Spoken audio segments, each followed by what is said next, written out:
I'd like to call to order the meeting of the City of Massillon's Tigers, but the wrong one. These are the right one. Okay. City of Champions. There we go. The City of Champions Financial Planning and Supervision Commission. I will call the roll. I have given the secretary the night off. Okay. Okay. Mayor Kazar Perry. Here. Tony Townsend. Here. Elaine Campbell. Here. Bob Young. Here. Bob Gessner. Here. Jan Risco. Here. Sharon Hanrahan. Here. As we have previously agreed, the primary reason for us being here is a joint discussion with council and the commission on the financial recovery plan.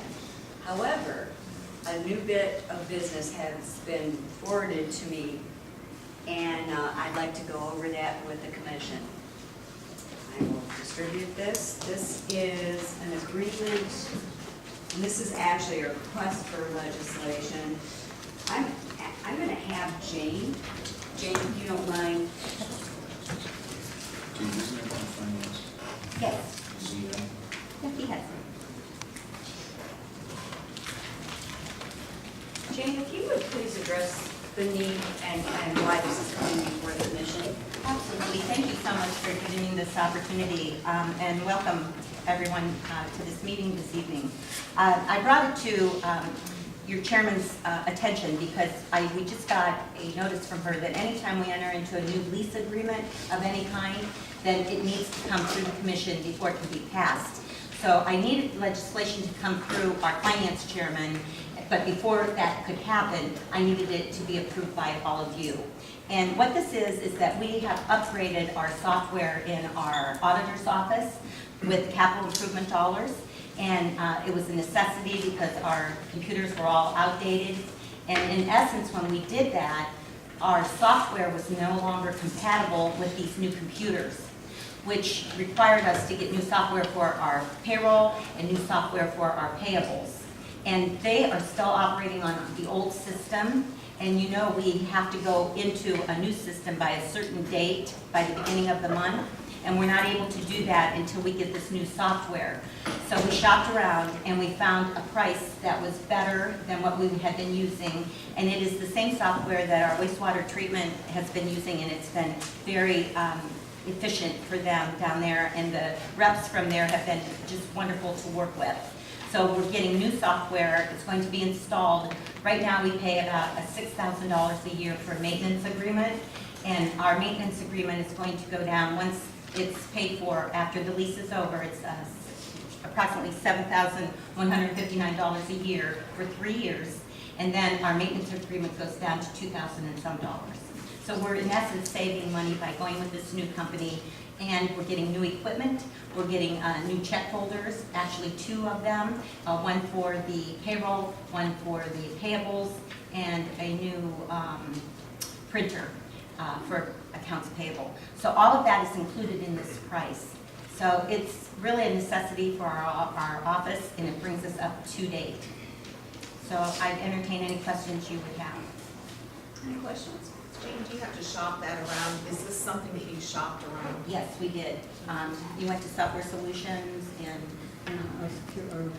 SunGuard. SunGuard was the other one that we went to. So you have competitive bids, and this Oh, yes. is the best one? It was. And the best for all the equipment that we're getting as well. And they were very efficient to work with. And I'm assuming that the current, it's a lease, but it's really a maintenance agreement, that expires Yes. Very shortly, so you don't have to make that $6,000 payment or a penalty or It was due April 1st, buyout. and we did not pay it. Okay, thank you. I think a month ago, City Council received a request for legislation, and then they passed the ordinance. What did that pertain to? That was for computers. To get the computers? Yes. Mhm. And the income tax department got computers as well. And we weren't aware until they did all of the installation that our software would not be compatible with what we were getting. it's been a huge problem. If I may ask Jane, is this usually, the software, is this usually done on the lease agreement? Or is it software and maintenance? This is software. Software and Okay. hardware. All right. And this is already in your budget, correct? Yes, it is. Now to explain, which I probably should preface this discussion prior, the revised code, chapter 118 is ancient to say the least, but one of the stipulations in there is that any debt that's incurred or issued must come before the commission for approval, and leases are considered debt. That however does differ from a contract that the city would engage in for services. While it is a liability for payment, it's an accounts payable for them, it's not considered a debt by code. So it's a little confusing, but, and I think if you go back to when the section of law was created, I think there was a real concern about bond issuances and note issuances. And instead of just restricting it to those, they just use the term debt, which is really wrong. Basically, it's anything with more than 1 year, anything that runs, stretches Not beyond paid the in current cash. year. Not paid in cash.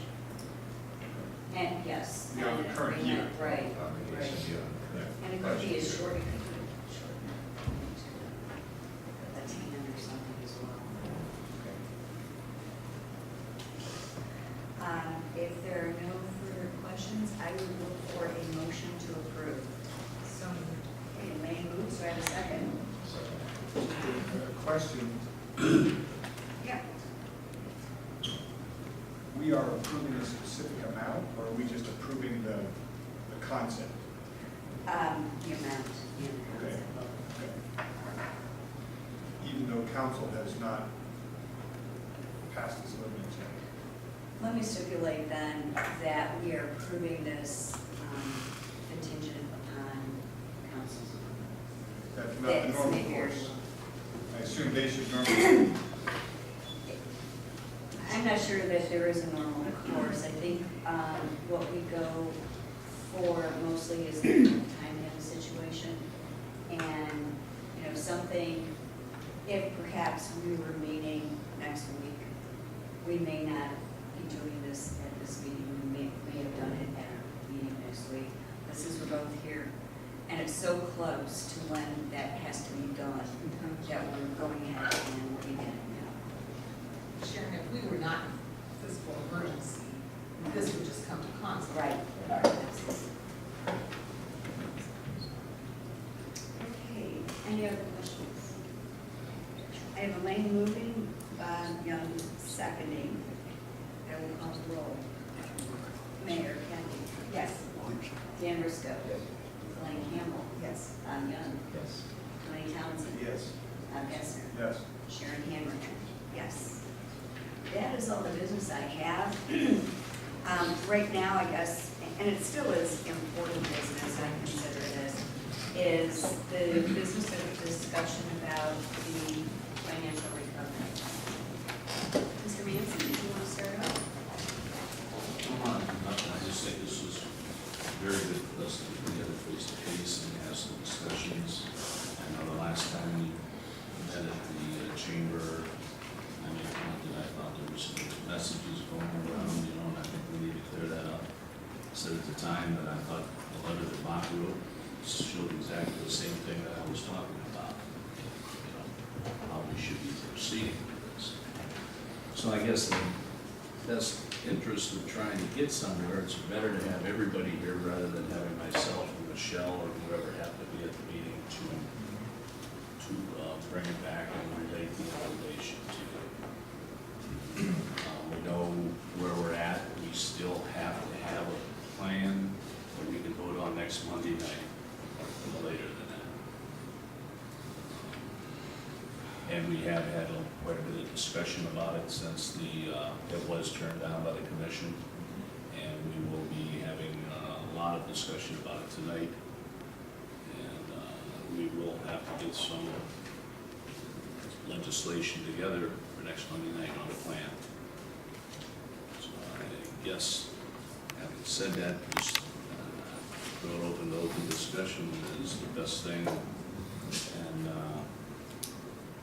everybody had asked their questions. I don't know if anybody wants to ask exactly why they thought the last one was turned down. I think we made that pretty clear. You didn't feel, even though it was feasible, it was not maybe supported. You had the feeling maybe there wasn't the support there. It was feasible. To explain for those members that weren't at the last meeting I attended,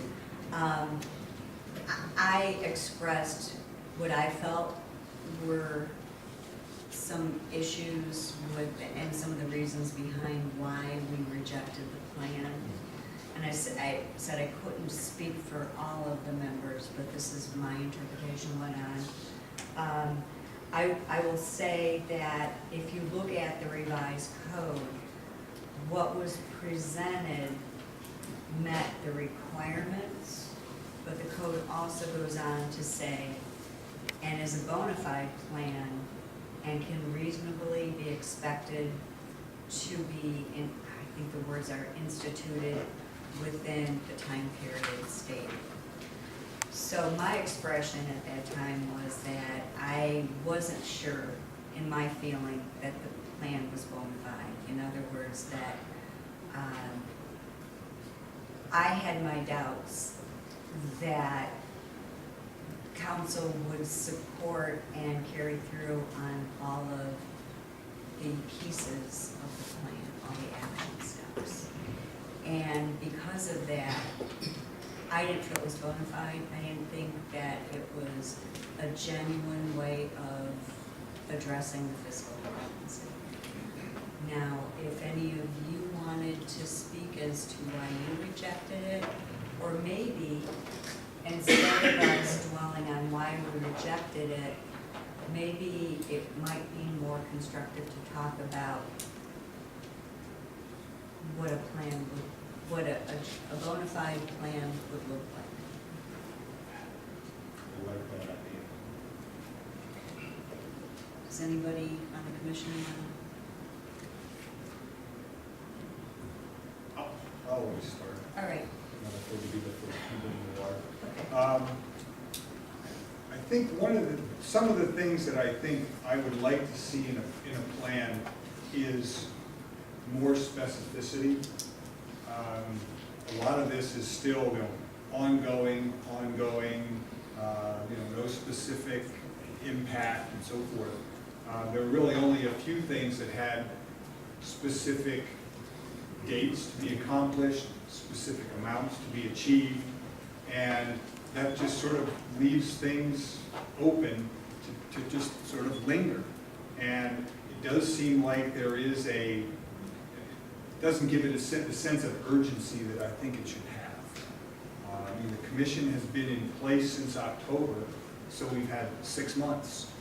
And I don't think in that 6 months there's been a whole lot of progress. And in fact, I was thinking about this, and it's going to get off the subject, I apologize. I was kind of disappointed that we had to conduct this bit of business tonight. And maybe it's good and bad. It's bad because it makes it look like the commission is telling the city what to do. As if the city must come to this commission for every middling little expense that has to be incurred. And that's not the case. Correct me if I'm wrong here, Sharon, but the commission is not here to give permission or approval to everything council does. That is We correct. are just here to supervise the plan and make sure that whatever the city does do is accomplished. So that's why it seems that was bad, because it makes it look like the city has to ask us for permission for everything it wants to do, and that's not the case. In fact, as I've been thinking about this a lot these past couple of weeks, there is absolutely nothing in that plan that we saw that requires commission approval or permission.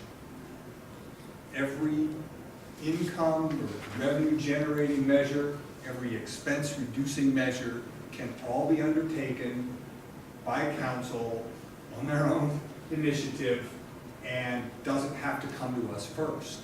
And so I certainly don't want anyone on council to think that what is presented to us for approval is the beginning, middle, and end of what can and should be done. It would have been great if Paul had come to us a couple of weeks ago and said, we've already done these 3 things, they're not even in the plan, but we've already done them. And then they would have been entered, for those of you who understand this, they would have been above the line and impacted the plan positively that way, and would have left less down in the bottom for us to worry about. So I guess that's the subject there, but specificity is one thing that I certainly would prefer to see more of, because it gives us more switches or levers or points to observe that the plan is genuinely being pursued by everybody. And the other is just, I guess, the different point that there's nothing that stops council from doing anything to raise revenue or decrease expenses outside the plan. The only thing that we're really going to be concerned with is what's in the plan, and do we hit the marks that have been set. Just so that we're all on the same page about, I know council's like, another copy of these things. If you could just take.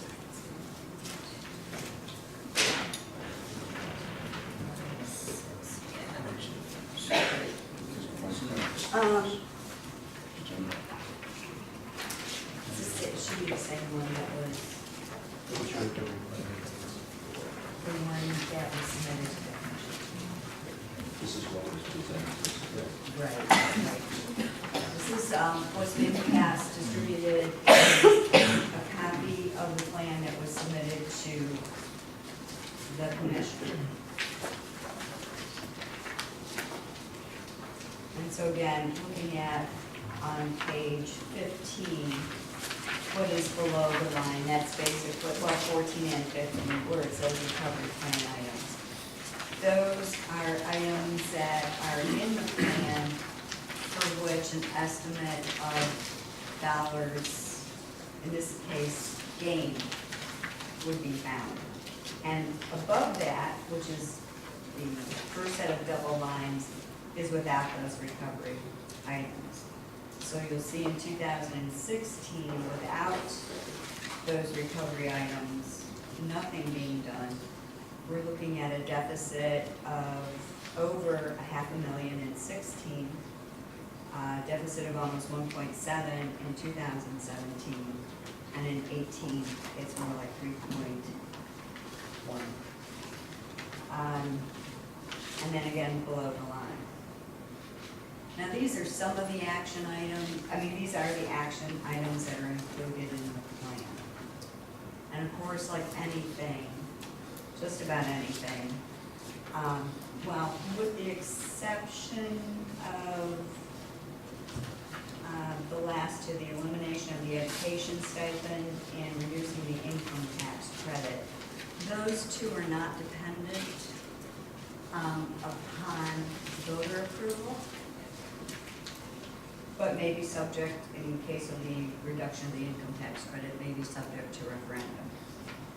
The increasing of the income tax and the street lighting fee, well, actually, the street lighting fee is not either. Increasing the income tax rate is one that is subject to voter approval. Now, that doesn't mean to say that that is the only one of those recovery plan items that is up in the air. They all are, because they're based on some sort of action. Even the elimination of the education stipend, because that's based on contractual obligation. And making sure that anyone who's not under a contract when hired starts out with no education stipend. Reducing income tax credit is not, and so on.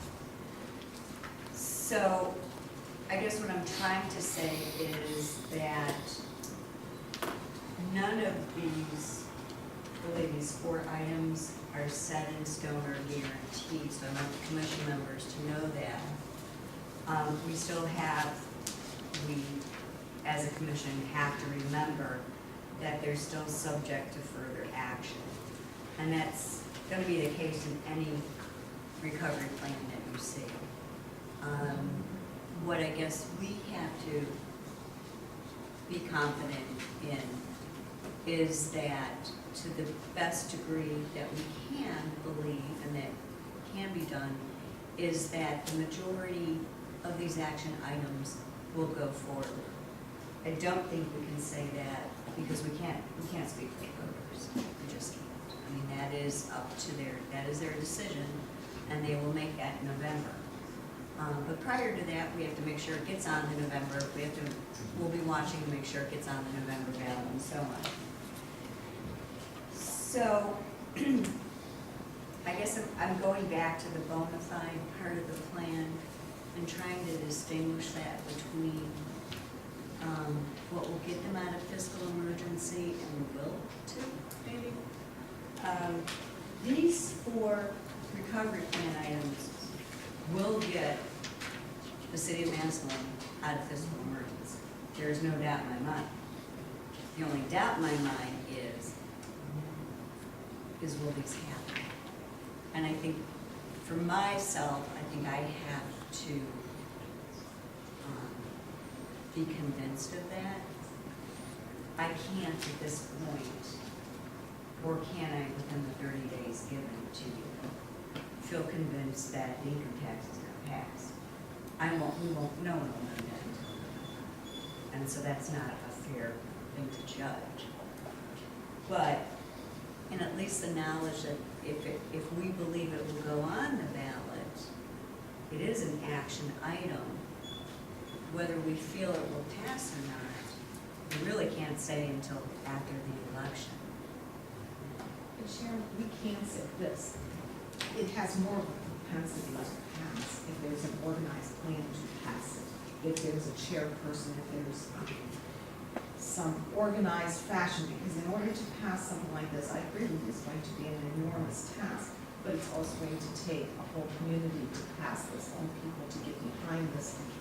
So I could believe that it's going to pass if I thought that there was propensity to have a plan in place to help me. That was one of my sticklers, was I was looking for some type of organization or belief that this council was prepared to go out and do the work that's going to be necessary to pass this.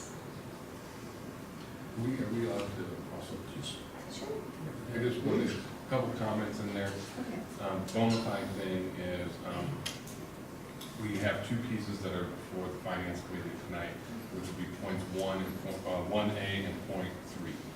And we will have them on the agenda on Monday. There will be first reading. I mean, you don't pass something like that on first reading. So that process will start. As far as an organized plan, I hear you loud and clear on that. I want to make sure that we keep our language open. Okay.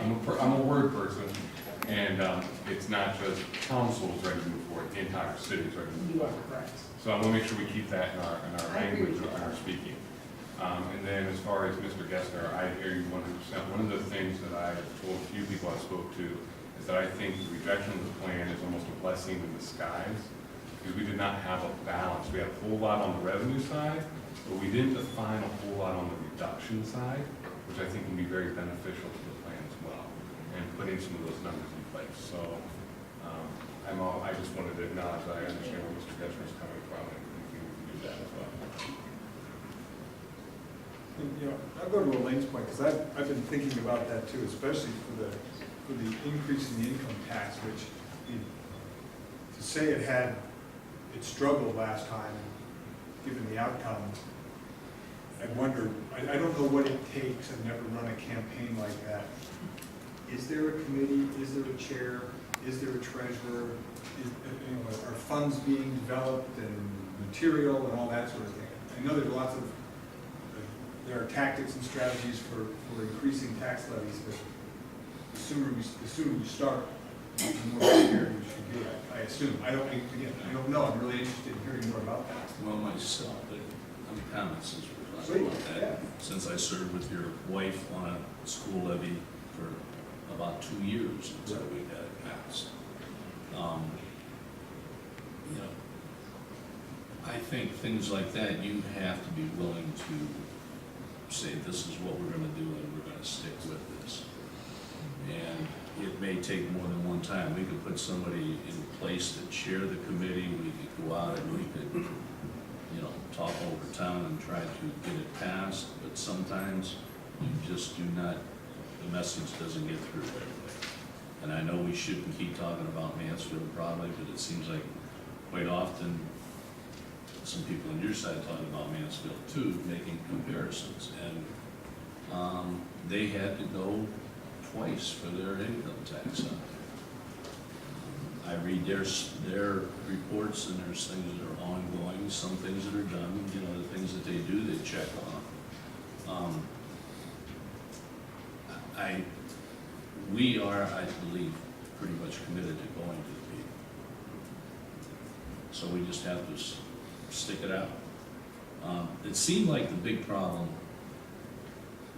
that I heard was everybody thought it was negative that we said if the income tax goes down, then at the end of 2015, the tax credit reduction comes off.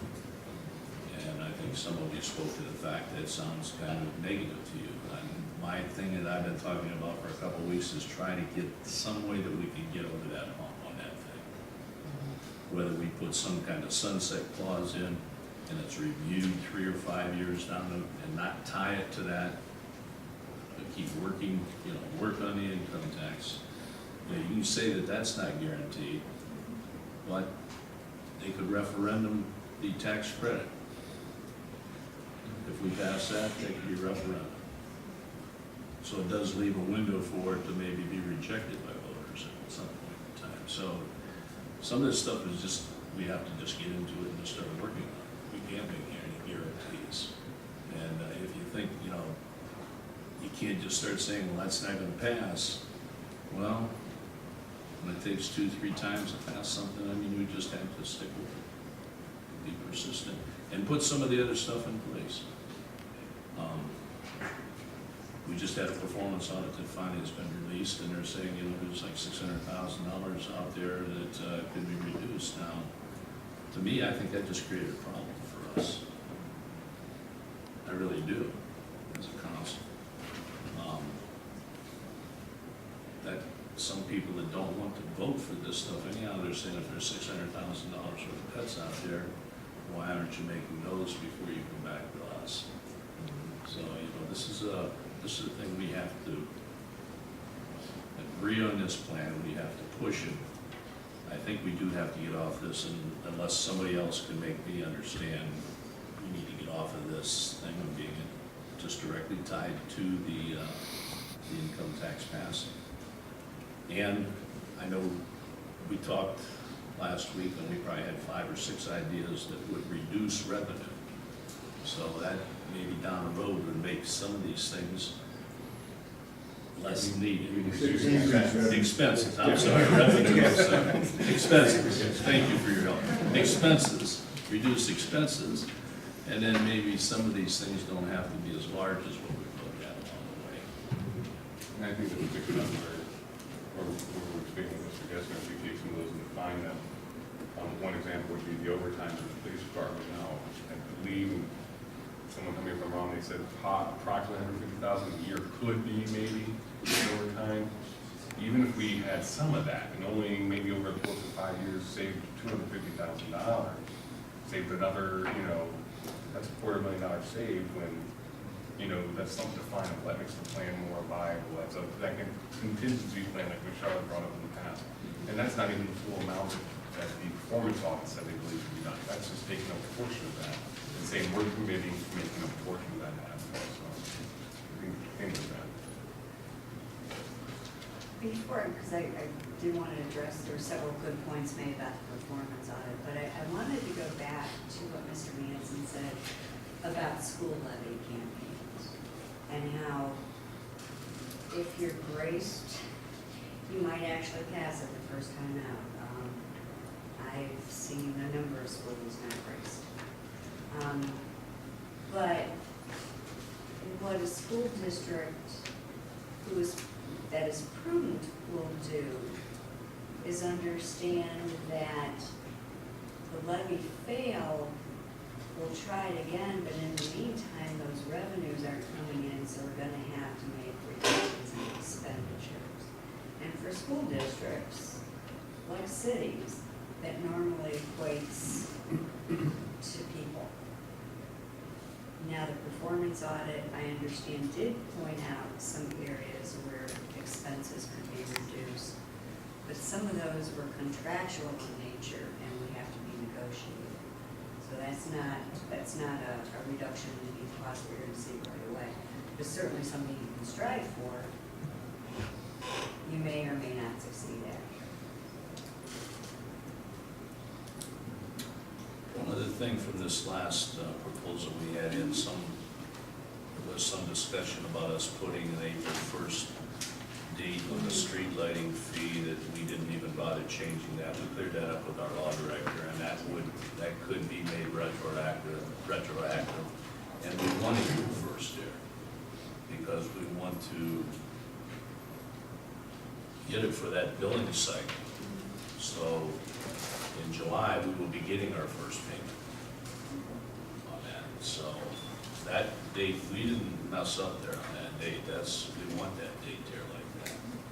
But we need to act on it in a reasonable amount of time to allow the billing departments and stuff to handle that. I talked to Mr. Kohler, and I think a lot of the stuff is in place. It would not take a long time to implement that. I think if we give them a reasonable amount of time, that could be handled in this billing cycle that we're talking about right here. Has that been, has that come before council yet? Or assigned, I don't know the No, it has not yet. committees? No, it and- hasn't. Okay.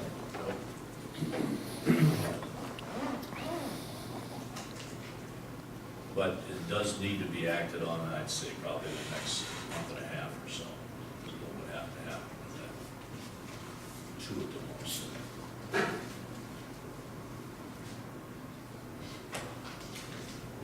Well, The Paul, mayor would know if Mr. Kohler could get it implemented in 30 days, I don't know. I think 30 days would be fine. He basically told us it's all programmed, you just flip the switch and it's ready to go. So probably if we He had it needs an hour. finished by the end of June, or no, by the first part of June, he could take care of that, that could be in place. That's when it would be in place. If it does pass, it still has to vote, Yeah. it still has to get a majority of these 9 people here to.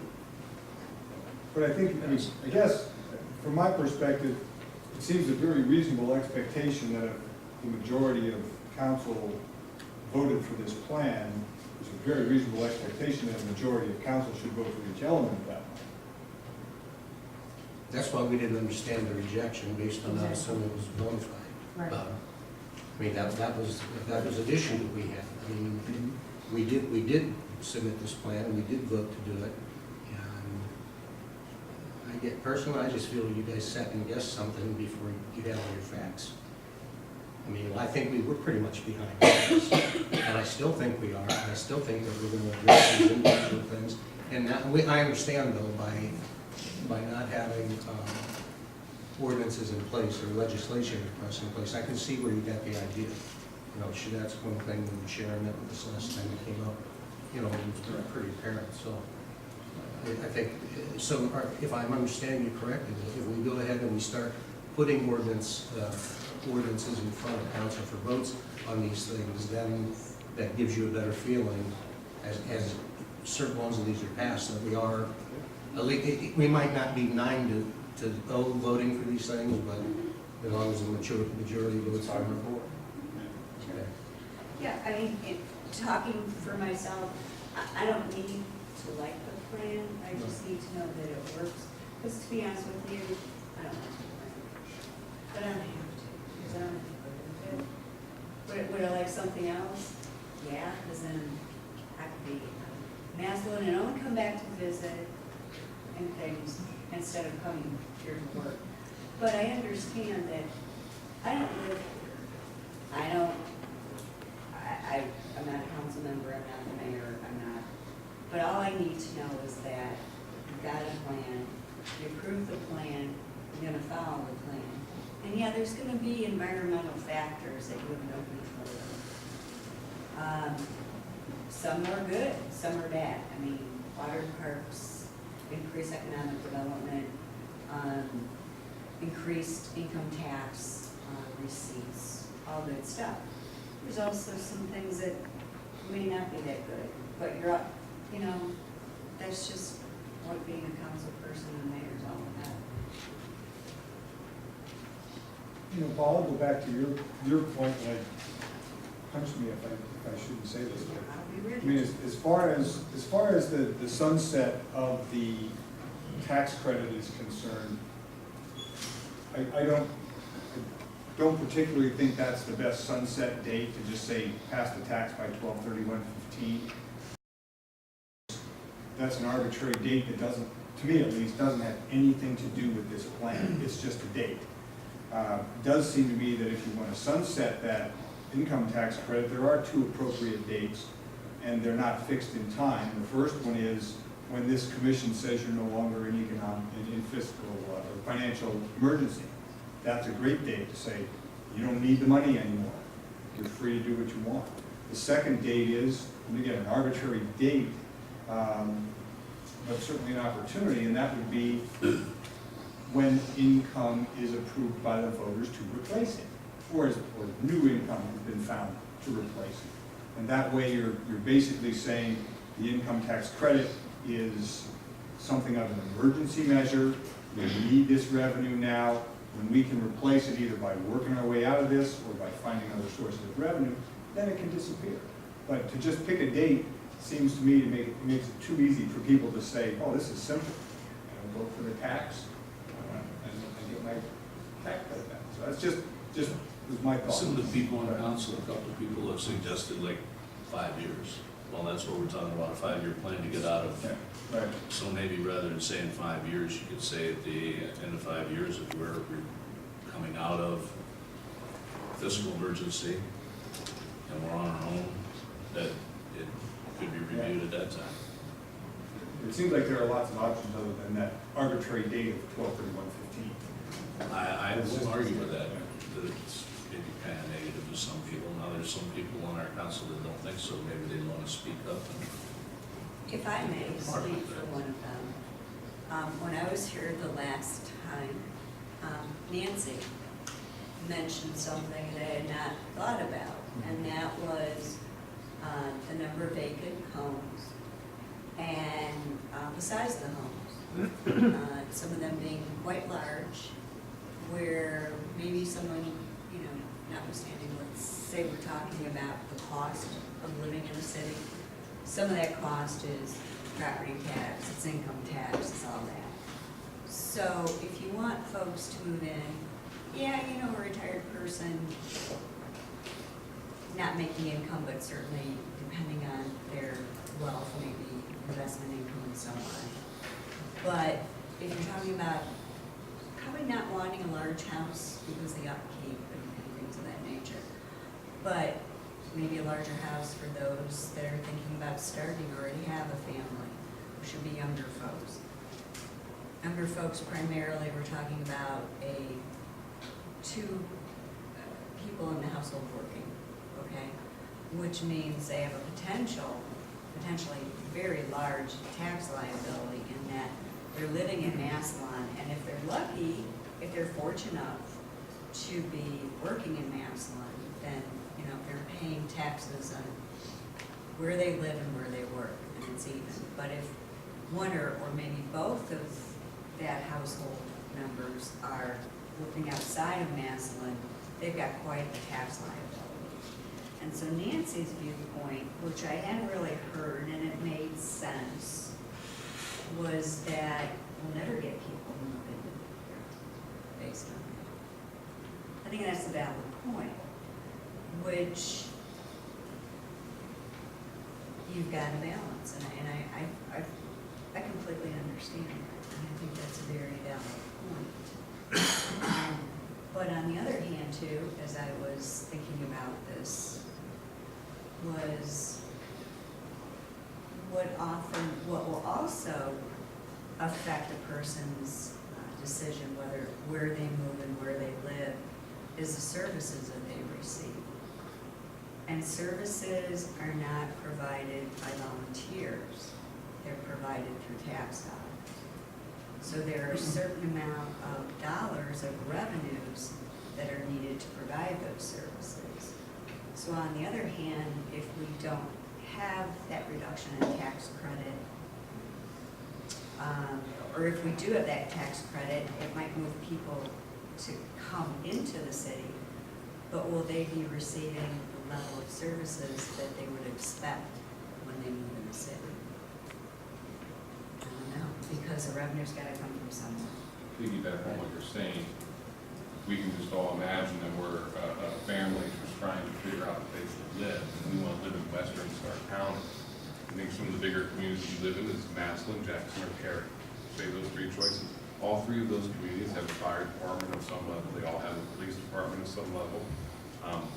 Many areas of it will be sewer. I think there are probably parts of Perry or Jackson that might still be a septic and well, but many of them will still be water and sewer. A lot of the same amenities that Massillon has to offer. Property taxes in those communities relative to Massillon are still competitive or lower in some regards. Part of the reason is we have a school levy that's 51 mills, where these communities have a 39 or 40 mill. That's 10 mil difference, and they make up their 10 mills with services. So then all of a sudden, we're gonna add income tax onto these people. So when they're deciding, I can live in Jackson Township, have all the same amenities, be closer to my shopping district of Belleville Village if that's where they wanna shop. I don't work in Massillon anyways. Why would I ever wanna live in Massillon? I'm gonna pay more taxes to live there. I'll just live in the township. And the reason I think that's a very realistic demonstration of what can happen is because from what we learned here, the median income for a Massillon employment is $21,000. A median income of outside of Massillon employment is $25,000. That tells me that many of our high-paid professionals are working outside of the city, or at least are more well-paid individuals. So those people that have the more, have the increased disposable income to buy the higher value homes, to spend the money on our restaurants and our shopping, they're working outside of the city, and we want to bring them here so they can spend their disposable income here, even though they don't work here. And the last thing we want to do is give them a reason to not choose Massillon. We want to make it as incentivized as much as possible. So that's kind of where I have been in thinking that maybe that's not the best plan to go, even for 5 years, because you know what, for 5 years, that's young people that aren't buying. And when you buy a house, it's a 20 to 30-year commitment. So it might be a 5-year window for the city, but it's a 20 to 30-year loss of young people. So I guess the challenge, as I'm hearing it, is figure out what it is that they want in services, how best to provide it in the most economical and efficient way, with an amount, and what sort of revenues, what amount of revenues will they take to satisfy it? Sharon, I would add a second word to Bob's with specificity. I would add certainty and the bona fide nature of the plan. All that you said, I agree with, but that doesn't solve the problem. And there lacks certainty to get us out of financial crisis that we're in. In terms of the bona fide plan, I didn't see certainty of income, and that's what's necessary when you're in a financial crisis. So that's what's the issue for me, is certainty. You know, the first plan was proposed, you said there was certainty in it. I disagree totally. You had a plan that had a 50% reduction in the tax credit, the first plan. There's nothing certain about that. I feel absolutely certain that there would be a referendum to take that away. Just as much as you don't think maybe the tax will pass, I think there are people out there that if you put a 50% tax reduction in there, you will have a core group of people that are upset enough that they will get the signatures and we'll be looking at a referendum. So there's no certainty in that. I didn't believe there was certainty. Greater certainty. There's I greater don't believe there's certainty. It's certainty of the day we pass it, that it's not certain that it's going to stay there. But there's greater certainty And because that's there's greater part of control, what we're because doing. council has the control to do that. And we can, but I don't believe there's certainty in it. Because it can be referendum, and it has happened before. And I feel Massillon is a bedroom community. I do agree with a lot of what Ed's saying here. We are a bedroom community. We used to be an industrial community. We are a bedroom community now. We really are. All around the city. This is a bedroom community.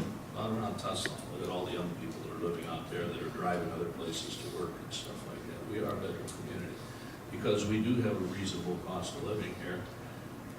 And maybe it's our tax base is a little too low. Maybe we should have been doing more to keep it up over the last 10 years. You know, but it is a bedroom community here, so I think we need to be careful a little bit. I agree. When you said that a couple of meetings ago, I started thinking about that, and I agree. It used to be an industrial community where people lived here, worked here, and it was based on income tax.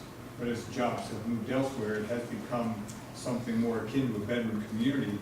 The problem is, a bedroom community is typically identified as great services, good roads, and higher taxes. I mean, whether it's income tax, it's coming out of property taxes because the property values are higher. And to Ed's point, yeah, you'll pay a lot, you might have lower tax rates in a Jackson or a Perry, but you can't buy a house for $50,000 or $60,000. That's the difference. The tax rate may be higher, but the net tax dollars is lower. So if it's going to be a bedroom community, you have to find a way to generate the taxes so people can have the services they want to attract. So it depends on where you enter that vicious cycle. You know, do you do it through property values? Do you do it through tax rate? Do you do it through services? Do you do it through, you know, some other means of economic development? If the schools want a certain amount of revenue, our millage has to be higher in Massillon than what it would if they were asking for the same amount of revenue in Jackson Township. It's a fact. Yeah. But it's not really millage they're after dollars. They're after The dollars, dollar but the amount, millage is. changes yeah. based on property values. Yeah. And I guess to piggyback on the referendum thing, initially when you think about it, they're like, well, it's only 35% of the W-2s that process in the city would be impacted by this credit reduction. So when you first think, well, 35%, that's not 50%. But I'd be willing to bet if you compare the 35% to the voting population, you reach 50% or greater. We don't have that number, but I'm willing to bet you do, because you have households where maybe one person works in Massillon, another person does not. Well, that household is affected. So that's going to be 2 votes on one W-2 that may be for a referendum or for not supporting this credit reduction. So I'd be willing to bet that if they referendum it, the vote, when it got to the ballot, would be a lot closer than what it initially looked, and it would be tough for it to not be defeated. And given the history of Stark County communities, we've seen that the sales tax that was imposed upon the people was referendum, and it was defeated. So we have a history of a community that has done this, and fairly recently. So. I think that's where maybe we need to look back at what Mr. Kessler said and make our tax credit reduction as more of an emergency measure, where maybe the sunset date is when the income tax credit is, or the income tax is passed at a higher rate. Because, you know, I was speaking with Mr. Stinson here, and at 75% income tax credit, it's about 0.475 that those working outside the city would be paying. If you say that will end when the income tax is increased and we cap the income tax credit at 1.8, I think those working outside of the city, me included, would say, well, I'd rather pay 0.1, 0.2% rather than 0.75%, and we make it a little more even across the board, and therefore that gives me more of an incentive, and Shadrick more of an incentive to vote for that income tax increase, because we're still going to be paying to the city on top of what we pay to Akron or Canton, but we're also going to be paying to Massillon and everybody else. But it will generate a lot of revenue, and it'll be generated from those working in the city and working outside of the city at the same time. So I think that's something we need to look into. I kind of like, when you talk about the 2 dates, you know, as far as dropping an income tax credit, I kind of like the one about when we talk about replacing with additional revenue to equal that out. But to take it a step further, you can generate that revenue, but I think what we're looking at is the bottom line. So if it might not have to be dependent on generating the same amount of revenue, depending on what happens from the expense end also, you know, if the lower expenses, and we don't need that revenue, that could be another trigger. You know, but I kind of like that idea, you know, tying it to, if we're gonna do it at all, to tie it to a revenue number of some sort or a bottom line. I'd be more inclined to agree to doing something like that. Well, something as simple as taking the income tax thing and making it 0.15. I mean, that substitutes that 500,000 right there. That covers that Yeah. gap. For looking at the income tax credit reduction, Yeah. what you think. Because at point one, you generate 840, so at 0.15, you could assume you're gonna generate 1.2 million. I mean, it's not exact, but picking up what you're saying is it's finding. But you know what, Rather than a 25% reduction, maybe talking like 20%, going to 20 or 50 No, I think they're or saying something. is the 25% reduction would be immediate cash flow, immediate Right. revenue to the city until the income tax increase would be, say, we, instead of 1.9, we do 1.95 Or 2% or something like that. And which then makes when up that whole difference. passes, we still have, we have the immediate revenue coming in with the income tax credit reduction. When that passes, we're guaranteed more revenue, so the income tax credit reduction would then phase out. When the new revenue comes in, we're replacing it at that point. And as I said, and I think Shadrach, you agree with me, I don't want to speak for you. Those working outside of the city would probably be more willing to vote for that income tax increase because they're going to be paying a little less. It's not all on them, their burden. It's gonna be their burden immediately, but with the passage of the income tax increase, it would be a more shared They burden. would pay the 0.2, right? Yes, you would We'll cap vote it. I would to say, do yeah, you would absolutely have to cap it at 1.8. You'd actually end up with about the same, I mean, you'd end up with $1.6 million from an income tax plus 0.2 credit reduction. I mean, you'd end up with probably more money with immediate earnest money up front. And you need that to replace your snow plows. Exactly, you'd be generating $500,000 a year until the 2% income tax would pass. And you'd also capture that 0.2 on the out-of-town workers, which would be, I mean, we're talking probably almost $2 million a year. Is that, I'm not familiar with how the taxes work in other cities. You're saying that, you said you work in Akron? maybe? I work in Canton, so I pay Okay. 2% to Canton.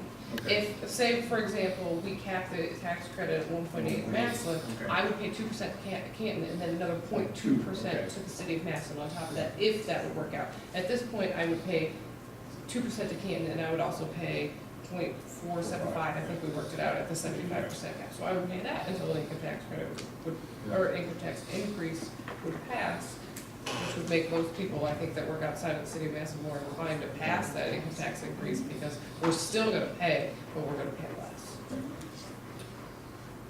And Just like Akron, there were some people here from Akron talking about all of this stuff, working in Akron, from Massillon, working in Akron, theirs is 2.25. So theirs would be like 2.675 or even a little higher than that, maybe 2.7. If we'd have considered the 50%, those people would have gone from 2.25 to 3.15. Wow. That's where I see we probably have some people would be interested in taking a look at a referendum if you really look at 50%. And again, we're talking like 5 years out too. So while we're trying to address the immediate threat, if you will, of digging deeper into a hole, there's gonna be things out in the future. So it's not all a revenue. It really isn't. It's looking at efficiencies. I think there was a discussion of maybe using the building department and sharing services, and having others come and using the services of Massillon's building. We do that. So things like that. And you mentioned about all the fire protection. Do they really need all that? You know, I'm wondering, maybe, you know, at some point down the line, costs will continue to escalate. Will Jackson Township And Carrie, will they still be able to offer those services? For that same level of services, they may be looking at you somewhere down the line to help them out. Or the other direction as well. We know right now, if you're looking at the Stark County, Lawrence Township is starting to shape it up as a hot spot, so it's much beneficial to position ourselves to offer services before they have to put the network together themselves. And I know some area, places are looking at sharing, like I believe Canal Fulton, Lawrence Township, and a couple other places are looking at equipment sharing for fire departments, where you buy a large piece of equipment that you can all kind of share, and that may be something we need to start looking into down the road. I think a lot of municipalities and districts are looking into equipment sharing at this point to save costs. But that's like a joint fire district. Yes. Not Well, they're not, all they're three. separate entities, but they're buying, I think, a large tanker or something. I don't want to speak on exactly what they're buying, but they're looking at working out a contract where they would all put money to buy it together. And buy some equipment that they could share and use if one entity needs it together.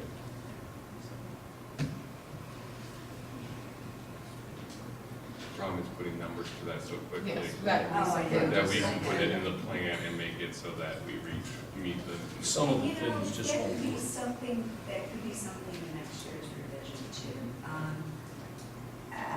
Mansfield City School District is in fiscal emergency, and their plan is due. We will be approving or rejecting it on April 22nd. And one of those issues is, one of the things that the chair actually thought about, but didn't get a chance to crunch the numbers, is contracting out custodial help. And they've done it in other school districts, and not only have they saved money, but they've actually have had comments that their schools are cleaner. Now, I'm not denigrating the custodians there anywhere. I'm just saying, just looking at a different way of providing the services. That didn't make it in the plan because it wasn't, the research wasn't done in time because we wanted to make sure that the plan was in by, they have 120 days to submit this plan. So, but that's something that they'll definitely investigate, and it may be that they'll embark on that before the next revision. It's just that it didn't make it in this one. I'm not saying that they've forgotten about it. And there'll be things too, that opportunities that may arise, and challenges too, so that may not be in the plan, but will be a part of work plan for the city, so to speak.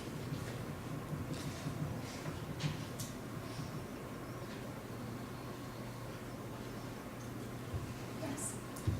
This may seem redundant, but I was really disappointed when I found out that our plan was rejected because each item is going to hit every citizen of Massillon, whether retired or working, living inside or outside the city. And a year ago, I don't know if you were aware of this, but a year ago, council rejected the street lighting fee as well as the tax reduction. And council came together and compromised with the mayor and her plan, and this is what we had come up with. That's all I just wanted to say.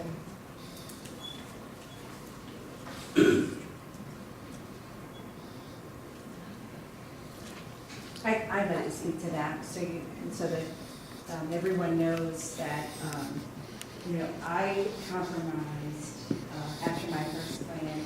I could tell that council wasn't moving towards it, and so I came up with the second plan. Both were solid plans, but that did not include tying it to the income tax increase. And so when council decided to tie it, one of them asked me if I'd come up and answer if I would support that. And had they had done that, I could have shared that with them at the time, but nobody asked. And so I think they assumed that I would support it because I said I would approve the 1.9, but I will not and still will not support tying that unless it's done in a positive manner. And what Megan shared would be more positive than the way it was presented. So, so that I think is an important piece that maybe hasn't been disclosed as of yet. on this floor.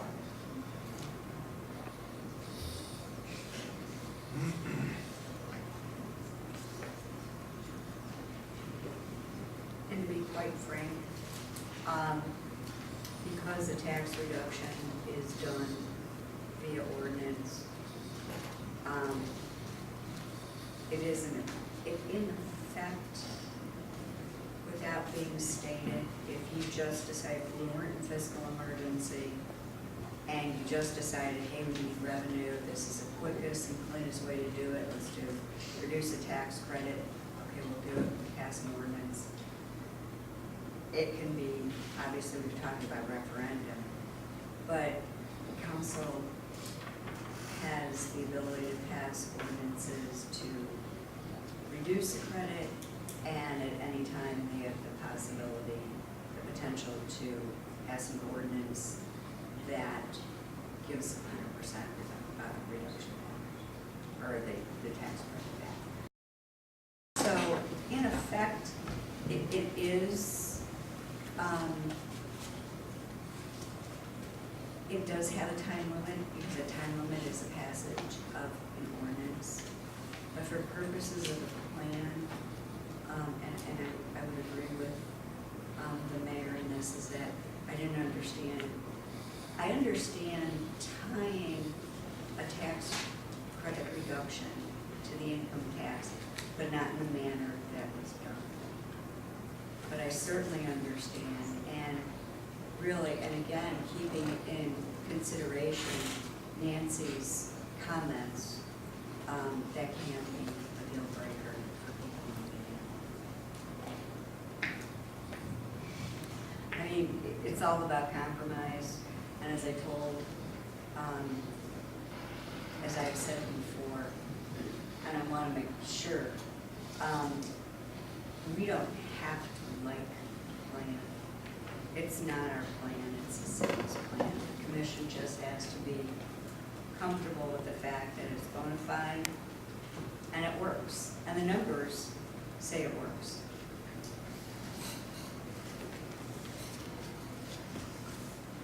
Well, I think the next one goes to the numbers should be better, or we're going to do better, because there were a number of things to reduce costs that we want to look at, and there are a couple other things to increase revenue that we're going to look at. So, I'm sure some of them will be in there next Monday. Can I, Chair, may I ask you a question? If you look at the page 14 and 15, we'll look at the ending cash after the plan items. And going back to Bob's idea about tying a tax credit reduction into generating, the same amount of revenue, or arriving at that number through a combination of revenue and expense reduction. So the bottom line numbers, if you look at 2018 forecast, $3,795,402.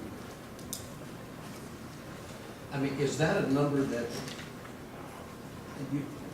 I guess I know how the number's there based on his numbers above, but that's not a sacred number, is it? I mean, if we generate revenue and we reduce expenses so that we're in a plus on all these years, it doesn't have to be these exact numbers. Correct. I mean, it'd be nice That's if it just was, flowing but- it through, and there's assumptions that are made in here that are always, and commission members had difficulty with this too. And I think Bob Gessner finally hit upon it. As a business person, if you look at, starting with page, maybe page 11 on the engineer, City Hall and public buildings, certain departments, building department, street department going further. That's all assuming that no one gets any raises for 5 years. And as a business person, they're shaking, that ain't never gonna happen. There's no way. There's no way. Now, some of these were taken into consideration, if they knew of steps and things like that, but there's just, it's difficult to think of that from a business viewpoint. You're just not going to be able to keep people if you don't give them some raises. And I understand that, but I also understand that the state of Ohio did exactly that for all employees that were not covered by a collective bargaining agreement. There are some members of the auditor of state's office that actually took a pay cut to keep their job. So I understand that, but the reality of working in government is, it sometimes happens. But on the opposite, we're very conservative in revenues too, and that may not bear fruit either. So the conservatism in these projections are on both ends. There certainly can be something that happens to revenues. Income tax receipts may continue to rise. There may be something that really increases expenditures, collective bargaining agreements, things of that nature. I will say that there is, at least on my part, a concern about the fire department and the DARE grant, or not the DARE, the SAFER grant, because that's not really a department that can be cut, because if you do, you really cut it more than you intended to. And one of the purposes, too, of passing this out once again is to look at the expenditure side. As I've been told, and it sounds very cliche, but it's true, putting out a fiscal emergency is not rocket science. You either increase revenues, you decrease expenditures, or you do a combination of the two. That's very easy to say, except when, in a city, when you're talking about reduction of expenditures, you're talking about people and services, because the people provide services. And if you're talking about increase in revenues, guess who's paying that? So while it's very quick and easy to say it's not rocket science, it's still a painful decision. So I would just say, look at the expenditures in this forecast, and if there are reductions, see where you think they can be made and what that might translate to. Sharon, there's also not just personal services, but if you look at contractual services and materials and supplies, those are flat, and that's not realistic either. And some of those contractual services, as we discussed, were utilities. Right, it's not gonna stay Right. flat like this 5 years projection. and look at our asphalt costs, and see what it was 5 years ago. I know, it's just, so you know that these expenses projected out are gonna be higher than we are, so Miley, when you look at that 3.7, if that came in at 3.7, the expenses are not gonna, it's not gonna be 3.7 because materials and supplies are not gonna be flat. Yeah, that really was, as I kept looking at that, Bob and I were saying, as a business owner, you can't have flat revenue. You can't have flat expenses. But as Sharon explained, I know my labor costs are gonna go up. Well, if you look at the top line under revenues, city income tax is based on wages, and wages are gonna go up, so you have a sort of a built-in multiplier there as well. So they're conservative in both directions, so it sort of gives you this flat line concept you have to add something to rather than really a projection of what's there. I know when I was done looking at it, I thought, it's still only $3.5 million out of a $20 million budget, so that's not a whole lot of savings. I sure wouldn't want to have, 2.5 months of savings in the bank. That's just not a lot of money to live on if something really bad happens. Don't forget also, this is just the general fund. Some of these departments use more than one fund. So there's also that discussion, are there funds available? Now, if it's not general fund, it's restricted. Its use is restricted in some manner, and also its revenue health is subject to some restraints. Could be grants, could be, you name it. So think about that too.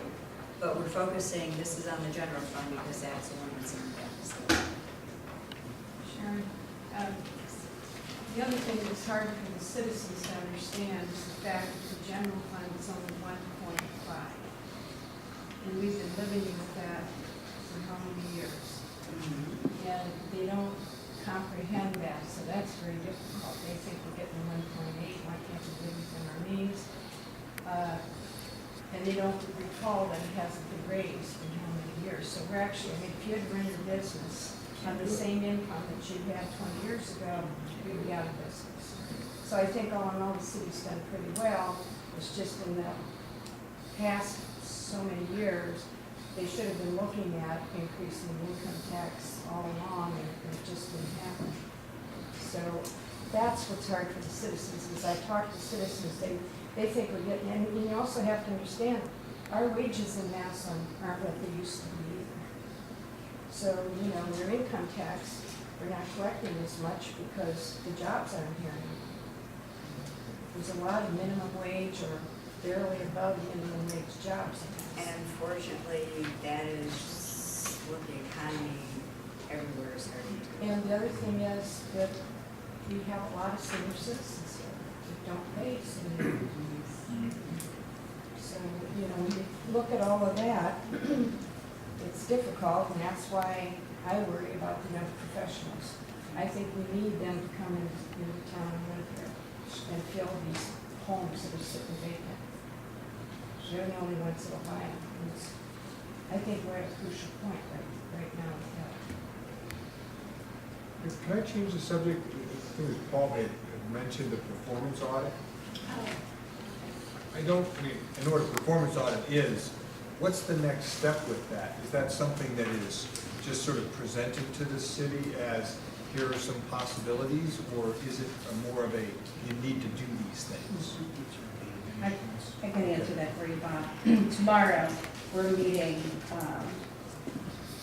we are meeting with Park and Rec this week, and also our chief of police to talk about which items we're going to put into place.